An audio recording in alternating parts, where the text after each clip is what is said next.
Hello, and welcome back to the Spooky Horror Show podcast. As always, I'm your host Sean, and I'm joined by Anthony. Live. Today, we'll be talking about the start of the Twisted Childhood universe with 2023's horror film, Winnie-the-Pooh, Blood and Honey. But before all that, remember, if you'd like to support us, if you're watching us on YouTube, like, subscribe, leave a comment. All of that helps us with engagement and the YouTube algorithm. The video version of the podcast is also available on Spotify. I still haven't checked. It might also be available on Apple Podcasts. Not sure. But the audio-only version is available everywhere else, so you can listen to or watch on the platform of your choosing. Links for everything will be in the description below. With housekeeping out of the way, Anthony, this is a re-recording because my audio was super corrupted. So, since the last fucked up, how has your week been? It's been fine. It's been actually pretty good. Actually, you don't know about it, but we're fostering a pup. Well, it's not a pup, it's a grown dog. But, fostering a dog. Oh, I got my front and backyard done. Her fucking brakes done. I got like This is why I'm in pain. This is why my neck injury is messed up, because I've done like a lot in the last 2 days. Other than that, that's it. I mean, I don't get to do much. But, no, for the first time ever, I went thrifting for clothes. I'm very opposed really? to wearing other people's clothes. I hate it. Oh, it's amazing. Especially because I hate the smell of those places. Oh, they smell like cleaner. Like really shitty sanitizing cleaner. Yeah. Because I've had a bunch of the couches. Remember you helped me with the couches out there with them, and they had that smell of like overly sanitized and shit. Yeah. But dude, I score good at fucking thrift stores. I love upcycling. I needed like a sports coat. Okay. I was cast in a upcoming indie horror film as a newscaster, so I had to shoot stuff on a green screen, and I have everything else but a sports coat for the role, which is why I cut my hair. My hair is no longer shoulder length and in a bun. And I was opposed to this. Never cut your hair. Men, if your hair was long, keep it. You'll regret it. My hair grows back so fast. Jackie was like, I cut my hair I'm so 3 weeks glad ago. I'm so glad you don't have to have that problem that I got a whole spot now missing right here. Yeah, I'm so glad. They got hymns for that. Turkey. They do make hymns for that. You're right. But yeah, so I was just like, screw it. I had the same haircut all throughout a while now. I think like high school and then college, and then just like a crew cut. Like it was a high and tight, really. And then all throughout the pandemic, I grew my hair out. Well, because we also in Texas weren't able to go anywhere. They were like not letting you do things. And then when Jackie got cancer and was starting to lose her hair, the kiddo was getting nervous about that and about her losing her hair and it being different. And to show him that like, hey, it's fine. Hair grows back. It's just hair. I shaved my head and everything. And then like 3 months later, my hair grew back. And I was right back to the same length. On top of that, if you don't do it for a long time, if you don't cut it for a long time and then you trim it or cut it, it like stimulates it, so then it does like a quick one. Yeah. So I was just like, you know what? It's time for something new. And I was gonna go with a mullet. I was gonna do a mullet. It's probably the one haircut I've never had. But I decided to do something different. You didn't have that as a kid? Oh God, no. Oh, dude. It's just my poor white trash ass. Dude, I had the full. I had the classier mullet, not the one that looked too trashy, but the one that was in the '80s where they kind of coiffed up the hair. You know, with the roller your mom would use in the morning. I had one of those stupid fucking ones. No, I had a fucking mullet. I was gonna go this for kid the. Technically has a mullet because he goes like, Dad, I want a mullet. I'm like, you're not getting a fucking mullet. What did you just say to me? He's like, no, like one of these. I was like, oh, that modern like kind of mullet. I'm like, yeah, that's fine. That's not a mullet. Son. I was gonna go for the. This YouTube creator, a guy like Mr. Gigi.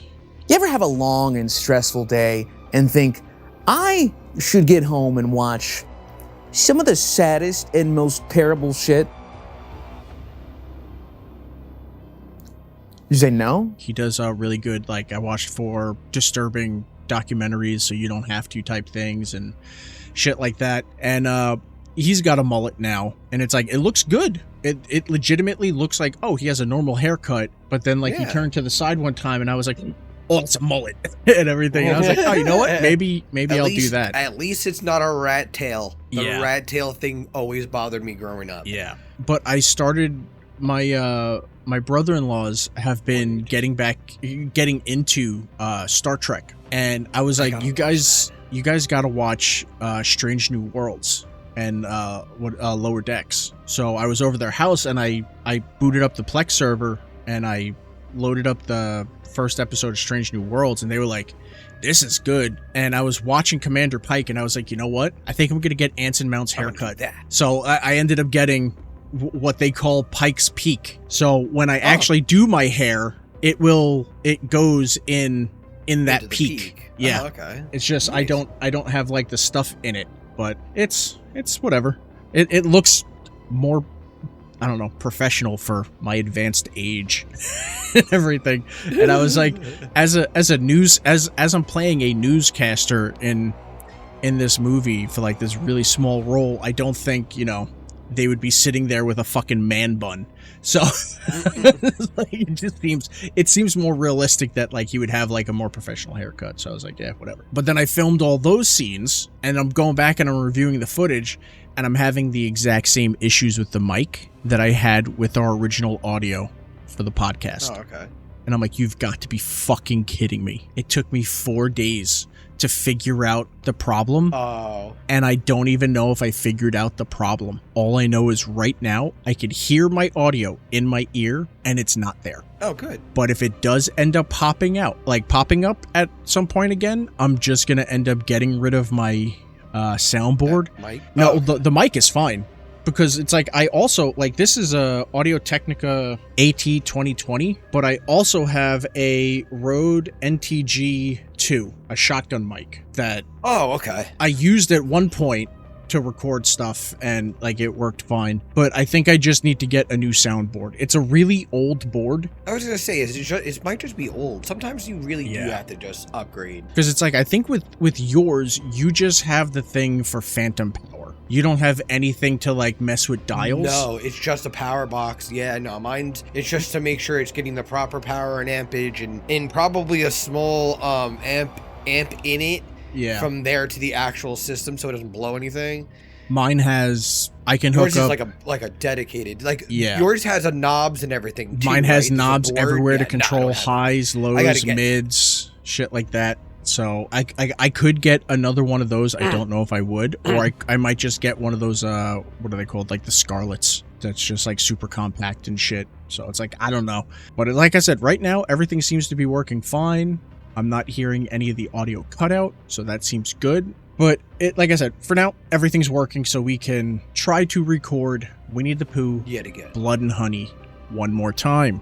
The Pooh. So for Let's get production through this. facts, Winnie-the-Pooh, the character, their rights had been owned by the Walt Disney Company since 1966. While Disney retains exclusive rights to the depiction of these characters in their own franchise, the first Winnie-the-Pooh book went into public domain in the US on January 1st, 2022. It's a very specific difference with the public domain version where it cannot specifically look like the Disney version of the characters. But weirder is that the name Winnie-the-Pooh needs to have those dashes between Winnie, the, and Pooh, just like the first book. So, Oh, Yeah. okay. that's why it's not just like Winnie-the-Pooh. The original IP Oh. from the book is Winnie-the-Pooh. So, it It's has the to be slight- that. See, it's the slight subtle things. Yeah. So after the US copyright lapsed, Reese Frake Waterfield began developing Winnie-the-Pooh Blood and Honey. In an interview with Yahoo Entertainment, which I'm surprised is even still a thing, Reese explained that his first pass was darker and too close to the original Disney source material, so he had to scrap it and start over, so he doesn't get in legal trouble. The masks for Pooh and Piglet, because those are the only ones we get to see, were created by Immortal Masks. It's an American prosthetic mask manufacturing company. It really looked very masky. Yeah. I'm pretty sure in the second one it looks better. It doesn't look like that. It doesn't. That's why I was like, watch it. It looks like a dude with a mask. I was like, that's weird looking in a way. Written and directed by Reese Frake Waterfield, the film stars Nikolai Leone, Maria Taylor, Craig David Dowsett, Chris Cordell, Natasha Rose Mill, Natasha Tosini. I can never fucking remember how to pronounce her name. I think it's Amber Diogue Thorne Yeah, okay. I'm not gonna know how to say that. and Danielle Ronald. And then there's Danielle Ronald. Yeah. Principal photography for Winnie-the-Pooh Blood and Honey began on April 22nd, with filming taking place over the course of 10 days in the Ashdown Forest of East Sussex, England, on a budget of $20,000. Yeah. Okay. This is not a lot of money. They did a lot of considering with the graphics in my eyes. After posting some screenshots of the film on IMDb, producer Scott Jeffrey woke up one night to go to the toilet, his words. Unable to go back to sleep afterwards, he began scrolling through Twitter on his phone and discovered multiple articles discussing the film. Realizing that overnight the film had blown up on the internet, he tried to convince ITN executives to give them an increased budget to reshoot the entire film. Obviously, ITN refused to go that far, fearing it would get shut down by the Walt Disney Company. They did, however, give them enough money for several days of reshoots, which is funny because it took them 10 days to shoot the first version of the film, and then they gave them enough money to do 7 days of reshoots, which is just reshooting like the whole film anyway. So it's like, it's like, okay, man, you really won there. According to one of the film's actresses, Amber Thorne, I really wish I knew how to pronounce that last name. The film was reshot at least 3 times, and this would lead to the film being the most expensive film Waterfield ever directed and the most expensive film produced by ITN at the time, with a budget of under $50,000. It's still not a lot. I know, but these are like companies that make a lot of ultra low budget films. Oh, like what we're into. Yeah. So it's like when all you do is make films that are like $10,000 to $20,000, and then you're like, all right, we'll give you like another $25,000. What can you do? It's like, gosh, shit. But that gamble paid off because Winnie-the-Pooh Blood and Honey went on to make $7.7 million. I still don't understand. It's a gimmick. Weird. It was the first thing to come out that's like, oh, this is like an IP. It's freedom. So, Anthony, what are your spoiler-free thoughts on Winnie-the-Pooh? Well, Winnie-the-Pooh Blood and Honey. Part of the Twisted Childhood universe, Poohniverse. Yeah, what are your thoughts? Spoiler-free. It really isn't. It wasn't as bad as you would think it would be. If you want to just throw it, see, the first time I threw it on, you could throw it on and kind of just do whatever you need to do in the background with it. It isn't that bad. Like, if you're putting Terrifier on, you're gonna have a lot of screaming, like a lot of fucking like sounds in the background you might not want to have back there, and it'll distract you. This film has a lot of high-pitched screaming. It's not that bad though. Like, it could be worse. It definitely could be, but the film does have a. I feel like this film has more screaming than it does dialogue. Oh, really? Yeah, well, because if you sit down and think about it, if you really think about it, all of the dialogue and real story is probably like the first half hour, 15 minutes to like 20 minutes of the film. Because then after that, it's a whole bunch of killing and hunting and screaming. Like, that's all it ends up being. I guess so. Yeah. So like, it's not that it's a bad film. You really could put it on. You know what I mean? It, like you said though, it was interesting because that's the first thing I said when I saw the trailer. I was like, fucking, because we were watching at the same time that was coming out stuff about Steamboat Willie. Yeah. I was like, oh my god, Mickey Mouse is coming out, and you're like, wait a minute, there's Pooh now out in the domain. Yeah. So it's not a bad movie. And then even that took forever. I'm surprised more Winnie-the-Pooh stuff hadn't come out. Because before Screamboat came out, which is so far the best Steamboat Willie public domain film to come out, I think there were like 2 other Steamboat Willie horror things to come out, and they were fucking terrible. Mouse has nothing to do with the boat aspect of it. Yeah. And then Popeye, I think, has already had 2 terrible public domain films that were just fucking awful. They were not good. Yeah. They were kind of scary. And it's like, honestly, it's okay. So I'm a lot harder on this film than you are, solely because I think this film could have been so much better. And I think a lot of the concerns that I have are, I'm brain farting on the word, taken care of in the second film. Oh, okay. I was surprisingly bored by this film. It was shot fine, but the script... Do you see what I'm saying? I was like, you could just put it on, and you can definitely get lost and leave it there. But the script and the acting were pretty terrible. It was just... For me, it was a lot of high-pitched yelling from just about everyone. Especially the dude playing Christopher Robin. It was a lot... That was weird. Like, every scene was him going, no, Pooh, no, don't do it, Pooh, no. And I didn't like his accent. And it's like, hit him, do something. Like, what are you doing? Like, this is stupid. I kind of want to see what that first draft was. If he's saying it's a lot darker and they scrapped it and rewrote it and reshot it and edited and everything, like, I want to see what the original one was. Then how light was the original one if this one's the darker one? Well, this is the lighter one, but the original one was darker. Oh, then give me that one. Yeah, I want to see what that one was. Like, yeah, like I want to see that, because what we got here, I don't like any of the characters whatsoever. Well, no, the fiance, I think, or yeah, I don't like Christopher Robin. I don't like his fiance. I don't like any of the. It's like I don't even want to call the final girl a final girl because she's not a final girl. I don't like her or any of her friends. I don't like the surrounding people. We're given huge amounts of like background on a bunch of these people, but in the end, none of it matters. You really don't know anything. Yeah, you don't know anything. It's They're like just there to be killed. Yeah, it's dumb, and you can have fun with dumb kills like this. Because that's when you get into like Terrifier territory, where they're just cannon fodder. That's what like a lot of the Friday the 13th movies are, and until you get like to Terrifier 2, where there's a banter, there's a back and forth. Yeah, but it's just I don't know. I remember the first time around we were talking like, man, this would have been better if there was nudity. Like, there should have been nudity in this. If there was, that's what I said. Yeah, if there was like a scripted one out, not just like made to like just be boobed. Like if there was a reason for it, then yeah. Oh, I mean, there was a reason. There was the chick was in the hot tub. The chick was in the hot tub. Plenty of time. Like, she could have been. They never used it. She could have been topless in there, and at least then it's like, oh well, this movie's kind of boring. There's a whole lot of nothing going on, and then there's stuff going on, and then there's just a whole lot of more nothing going on. That at least at some point you could have been like, oh look, boobies, you know.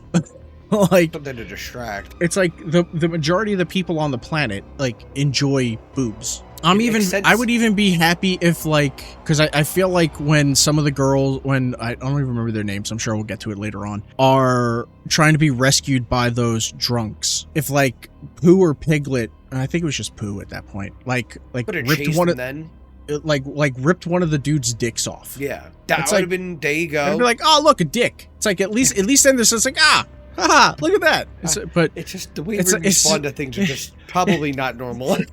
Oh, a but dick. It's like, who cares? It's funny. Yeah, it's like at least it's something so that like you just sit there and you go, oh, okay, there's something new. Funny. And it's just you're not giving anything. So there's I don't know. So for me, this particular film ends up being for me at least a waste of time. Like, I would rather be watching something else. The film, like this particular film, I don't know about the second one yet. The only good thing is that it didn't feel like a long movie. It felt short. Yeah. And I don't think it was long either. Yeah, so. It wasn't like a 2-hour movie of this. It definitely wasn't like that. Yeah. But I mean, Pooh Bear and Piglet seemed fun. Piglet had a cool like costume-y type of thing. Like I said, if you guys all look up the trailer for the second one before watching it, before we do, the costume looks better. Yeah. This one, the costume for Pooh looked terrible. Yeah. And not terrible good way. Terrible as like terrible. Just terrible. Here's the thing. There are a lot of kills in this because there's a lot of cannon fodder. But so many of the kills feel sedated and sanitized. It's a slasher, and there's nowhere near enough gore. Well, when we also pointed out, there was a decent amount of kills, but then there was also there was like a hand in hand of like off and on. Yeah. And it was weird. Like the one where he like smashed her head through a pole, the pole through her head. That was good. But then there was like another kill scene where like he kind of like, you saw it and then it went away. Yeah. Like, which is kind of cool. It's like horror edging. But I don't know. Where's the other? Hopefully, audio has sounded pretty good in my ear, so hopefully it sounds okay everywhere. Excuse me. Anthony has a new camera, so hopefully there hasn't been too much focused breathing. We'll dial in more of the settings over the weekend. We just wanted to make sure we got this filmed since it's 2 weeks late. Something like that. But yeah, thank you everybody very much for stopping by and listening or watching.